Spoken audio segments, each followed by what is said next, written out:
Cricket betting నిర్వహిస్తున్న ఆరుగుని కడప జిల్లా ప్రొద్దుటూరు పోలీసులు అరెస్టు చేశారు. నిందితుల నుంచి 2,20,000 రూపాయలు, 10 సెల్ ఫోన్లు, ఓ ల్యాప్టాప్ స్వాధీనం చేసుకున్నారు.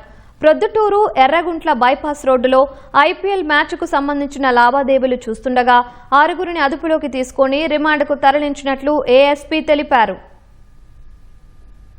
బైపాస్ రోడ్ లో మనీ కెఫే అని ఒక ఇది ఉంది. దాంట్లో మనకు ఆల్రెడీ మనం ట్రాక్ చేసిన బుక్ గురించి మనకి ఇన్ఫర్మేషన్ వచ్చింది. అక్కడ కూర్చోబెట్టి డిస్కస్ చేస్తున్నారని మనం వెళ్ళి రైడ్ చేసాము. అప్పుడు అలాంగ్ విత్ 5 other people ఒక మెయిన్ బుక్ కూడా అరెస్ట్ చేసాము.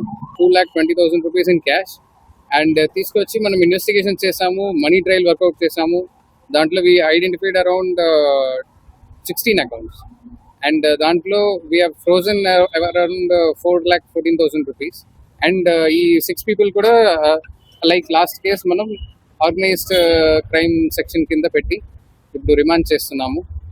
రెసిడెంట్స్ ఆఫ్ ప్రొద్దుటూర్ అండ్ బయట నుంచి వాళ్ళు కూడా ఈ నెట్వర్క్ లో ఉంటారు అండ్ బియాండ్ దట్ దుబాయ్ లో కూడా ఉంటారు. ఇప్పుడు వరకు మనం we have worked out that links but money trail work out చేసి we are trying to block and freeze remaining accounts also.